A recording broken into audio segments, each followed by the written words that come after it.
গরম গরম ভাত হবে আর কই মাছ পেঁয়াজের কালি দিয়ে ভাজি হবে। এই যে আমি তেলটা দিয়ে দিচ্ছি কড়াইতে, আর এর সাথে একটু অ্যাড করব রসুন আর জিরা বাটা। এখন আমি মাছগুলো দেখেন দিয়ে দিব। আহ কি সুন্দর দেখছেন, এই দেখেন মাছগুলো এই যে দিয়ে দিচ্ছি, মাছগুলো কড়া ভাজি দেব। এই দেখেন আমার ভাজা হয়ে গেছে, দেখছেন? এই দেখেন একদম কড়কড়ে ভাজা হয়ে গেছে, ঝোল মাংস কিছুই লাগবে না, এই দিয়েই খেতে পারবেন ইনশাআল্লাহ। একবার করে দেখেন এই রেসিপিটা, কড়কড় করে ভাজি করে আর পেঁয়াজের কালি দিয়ে হালকা একটু দিয়ে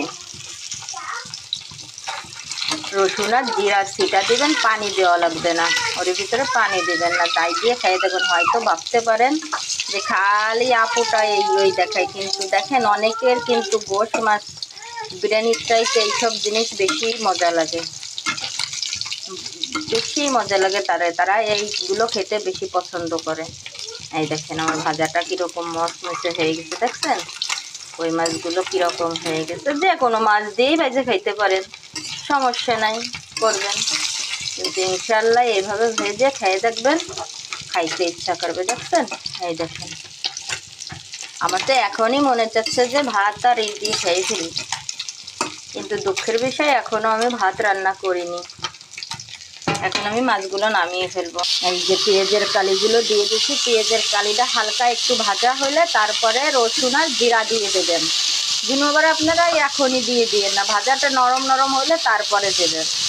এই যে দেখছেন কালার কিন্তু আমার ইনশাআল্লাহ এরকমই থাকবে, এরকমই থাকবে ইনশাআল্লাহ।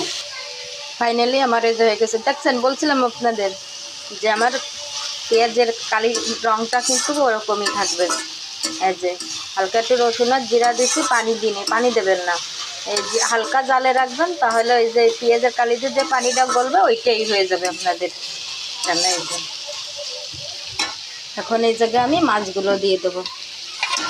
ভাইয়া পুইং খেয়ে দেখবেন, যদি ভালো না লাগে তাহলে আমাকে বলবেন যে আপনি কি রেসিপি দিয়েছেন, ভালো লাগেনি।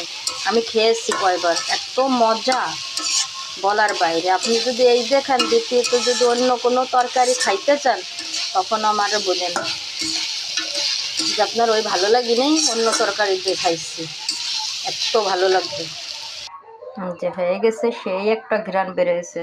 ভালো থাকবেন, সুস্থ থাকবেন, আবার নতুন রেসিপি নিয়ে আসবো আপনাদের সামনে। আল্লাহ হাফেজ।